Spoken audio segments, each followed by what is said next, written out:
читал. Вчера читал смешной текст про русскую литературу. Потом читал смешной текст про латышскую литературу. После этого читал смешной текст про финскую литературу.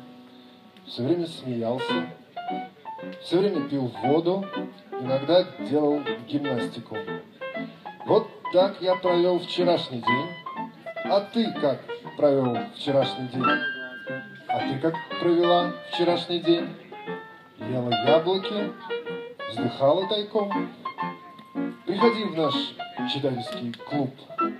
Документы не спросим, о взносах забудь. Пусть звезды укажут тебе твой путь.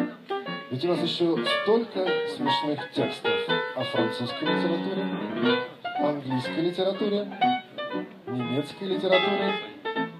Будем сидеть и громко смеяться в чьей непонятной квартире.